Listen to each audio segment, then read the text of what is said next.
Hello दोस्तों, स्वागत है आपका आपके channel something new in education पर। एनसीईआरटी सीरीज में आज हम देखने वाले हैं क्लास 10th की एनसीईआरटी साइंस चैप्टर फर्स्ट, जिसका नाम है रासायनिक अभिक्रियाएं एवं समीकरण। इस वीडियो में हम इस चैप्टर के अंदर दिए गए सभी प्रश्नों के हल को देखेंगे। चलिए सभी आंसर को देखते हैं। वीडियो को स्टार्ट करते हैं। पेज नंबर 6 पे दिए गए क्वेश्चंस को देखते हैं, जिसमें फर्स्ट क्वेश्चन है, वायु में जलाने से पहले मैग्नीशियम रिबन को साफ क्यों किया जाता है। चलिए इस क्वेश्चन के आंसर को देखते हैं। क्वेश्चन का आंसर हो जाएगा, जिससे हम क्यों साफ कर देते हैं, मैग्नीशियम रिबन को साफ कर देते हैं जिससे मैग्नीशियम ऑक्साइड और मैग्नीशियम कार्बोनेट की परत हट जाए, जो वायुमंडलीय ऑक्सीजन और कार्बन डाइऑक्साइड से अभिक्रिया के फलस्वरूप रिबन पर बना था। इससे मैग्नीशियम रिबन आसानी से जलने लगता है। ये था हमारा फर्स्ट क्वेश्चन का आंसर।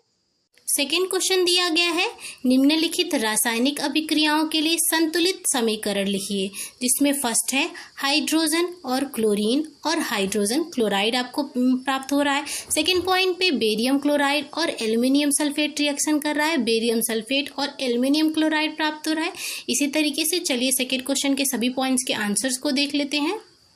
क्वेश्चन का आंसर हो जाएगा, जैसे कि उसमें बोला गया है बैलेंस करने के लिए। यहाँ पे देखिए हाइड्रोजन है, क्लोरीन है और दोनों अभिक्रिया करके HCl बना रहे हैं, हाइड्रोक्लोरिक एसिड। यहाँ पे देख रहे हैं 2HCl बनेगा। क्लोरीन के 2 परमाणु हैं, हाइड्रोजन के 2 परमाणु हैं, तो हाइड्रोक्लोरिक एसिड के कितने परमाणु बनेंगे? 2 बनेंगे।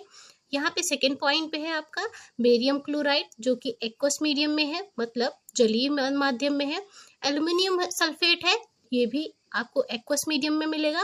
दोनों रिएक्शन करके ये रिएक्टेंट है, प्रोडक्ट के रूप में आपको बेरियम सल्फेट और एल्युमिनियम क्लोराइड प्राप्त हो रहा है। यहाँ पे हम देखते हैं जब भी बैलेंस करते हैं रिएक्शन को, तो सबसे ज्यादा वाले को टारगेट करते हैं। देखिए बेरियम के 3 परमाणु हैं, इधर यहाँ भी 3 कर देंगे। 3 करने से बेरियम सल्फेट, तो सल्फेट के कितने हो जाएंगे आप देखिए। पहले सल्फेट को हमने पकड़ा था, सल्फर ऑक्साइड को। यहाँ पे देखिए इसके 7 परमाणु थे, 7 परमाणु थे, तो 7 करने के लिए हमने इसको 3 से मल्टीप्लाई कर दिया, तो बेरियम 3 हो गया। तो यहाँ भी 3 कर दिया, तो बेरियम का 3 हो गया। अब यहाँ पे क्लोरीन हमारे पास 3 2 जा 6 हो रहा है, तो क्लोरीन को 6 करने के लिए, क्लोरीन के 6 परमाणु को बैलेंस करने के लिए हम यहाँ पे 2 लगा देंगे। और एल्युमिनियम यहाँ पे 2 था ही, तो 2 एल्युमिनियम इधर भी है, इधर भी है। क्लोरीन के 6 परमाणु लेफ्ट साइड पे है, राइट साइड पे भी है। और बेरियम के 3 परमाणु राइट साइड पे है और 3 परमाणु लेफ्ट साइड पे है। तो ये हमारा इक्वेशन बैलेंस हो गया है। थर्ड पॉइंट पे है आपका सोडियम और जल, दोनों रिएक्शन करके आपको क्या बना के दे रहे हैं? सोडियम हाइड्रोक्साइड, जो कि एक क्षारक है। यहाँ पे देख रहे हैं जल के 2 अणु हैं और यहाँ पे सोडियम के 2 अणु करेंगे, जिससे कि हमारा बैलेंस हो जाए रिएक्शन। यहाँ पे 2 सोडियम हाइड्रोक्साइड प्राप्त होगा और हाइड्रोजन गैस के रूप में प्राप्त हो जाएगी। ये था क्वेश्चन नंबर 2 का आंसर। थर्ड क्वेश्चन दिया गया है, निम्नलिखित अभिक्रियाओं के लिए उनकी अवस्था के संकेतों के साथ संतुलित रासायनिक समीकरण लिखिए। मतलब इनके लिए अभिक्रिया भी लिखनी है, केमिकल रिएक्शन भी लिखना और उनको संतुलित भी करना है। चलिए थर्ड क्वेश्चन के सभी पॉइंट्स के आंसर्स को देख लेते हैं। क्वेश्चन नंबर 3 का आंसर हो जाएगा, यहाँ पे देखिए बेरियम क्लोराइड है, जो कि एक्वस मीडियम है। यहाँ पे सोडियम सल्फेट है, ये भी एक्वस मीडियम में है, अर्थात जलीय माध्यम में है, विलयन अवस्था में है। तो हमें प्राप्त क्या हो रहा है प्रोडक्ट के रूप में? बेरियम सल्फेट, जो कि सॉलिड स्टेट में मिल रहा है। और यहाँ पे देख सकते हैं सोडियम क्लोराइड प्राप्त हो रहा है, जो कि एक्वस मीडियम में हो रहा है। आप यहाँ देखेंगे सल्फेट के 4 परमाणु यहाँ भी थे, यहाँ भी हैं, और सोडियम के, क्लोरीन के यहाँ पे 2 थे, तो यहाँ भी 2 करने के लिए हमने 2 से इसको मल्टीप्लाई कर दिया। सोडियम के यहाँ पे 2 थे, दोनों परमाणु बराबर हो गए लेफ्ट साइड राइट साइड पे। तो ये था हमारा इक्वेशन क्वेश्चन नंबर 3 के फर्स्ट पॉइंट का। सेकेंड पॉइंट का हो गया सोडियम हाइड्रोक्साइड एक्वस मीडियम में और हाइड्रोक्लोरिक एसिड, ये भी एक्वस मीडियम में होगा। यहाँ पे आप प्रोडक्ट के रूप में सोडियम क्लोराइड को प्राप्त कर रहे हैं एक्वस मीडियम में, और जल प्राप्त हो रहा है आपको लिक्विड तरल अवस्था में। तो ये था हमारा थर्ड क्वेश्चन का आंसर। पेज नंबर 11 पे दिए गए क्वेश्चंस के आंसर को देख लेते हैं। फर्स्ट क्वेश्चन है, किसी पदार्थ X के विलयन का उपयोग सफेदी करने के लिए किया जाता है। किस पदार्थ? और इसमें फर्स्ट पॉइंट बोला गया है पदार्थ एक्स का नाम और इसका रासायनिक सूत्र लिखना है। सेकेंड में पॉइंट में बोला गया है ऊपर फर्स्ट पॉइंट में लिखे पदार्थ एक्स की जल के साथ अभिक्रिया लिखनी है। चलिए इसके आंसर्स को देख लेते हैं। पॉइंट का आंसर हो जाएगा, फर्स्ट क्वेश्चन में फर्स्ट पॉइंट का आंसर हो जाएगा जो कि पदार्थ एक्स का नाम पूछा गया है। तो पदार्थ एक्स क्या है? बिना बुझा हुआ चूना, जिसे हम केमिकल फॉर्मूले के रूप में कैसे लिखते हैं? कैल्शियम ऑक्साइड के रूप में लिखते हैं। कैसे? CaO। कैसे लिखते हैं? CaO लिखते हैं, कैल्शियम ऑक्साइड, जो कि यहाँ पे आपको लिखा हुआ गया है। सेकेंड पॉइंट का आंसर हो जाएगा एक्स अर्थात कैल्शियम ऑक्साइड, जिसे हम क्या कह रहे हैं? बिना बुझा हुआ चूना भी कहते हैं। कि जल से अभिक्रिया करानी है, तो जल से अभिक्रिया कराने पर कैल्शियम ऑक्साइड जल से अभिक्रिया करके आपको क्या प्राप्त कराता है? कैल्शियम हाइड्रोक्साइड प्रोडक्ट के रूप में आपको प्राप्त होगा, जो कि एक्वस मीडियम में होगा। कैल्शियम ऑक्साइड को बिना बुझा चूना कहते हैं और कैल्शियम हाइड्रोक्साइड को बुझा चूना कहते हैं। सेकेंड क्वेश्चन दिया गया है एक्टिविटी 1.7 में एक परख नली में एकत्रित गैस की मात्रा दूसरी से दोगुनी क्यों है? उस गैस का नाम भी बताना है। चलिए सेकेंड क्वेश्चन के आंसर को देख लेते हैं। सेकेंड पॉइंट का आंसर हो जाएगा, हम जानते हैं जल अर्थात H2O में हाइड्रोजन परमाणु और ऑक्सीजन परमाणु के 2:1 में संयोग से बना है। 2:1 में हम जानते हैं जल में हाइड्रोजन और ऑक्सीजन परमाणु का रेशियो क्या होता है? 2:1 का होता है।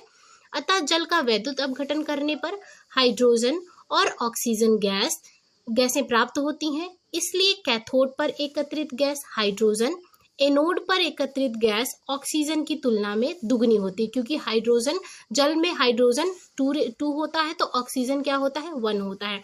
इसीलिए हाइड्रोजन गैस हमें दोगुनी प्राप्त होती है ऑक्सीजन गैस से। तो ये था हमारा सेकेंड पॉइंट का आंसर। पेज नंबर 15 पर दिए गए क्वेश्चन को देख लेते हैं। इसमें फर्स्ट क्वेश्चन दिया गया है जब लोहे की कील को कॉपर सल्फेट के विलयन में डुबोया जाता है तो विलयन का रंग क्यों बदल जाता है?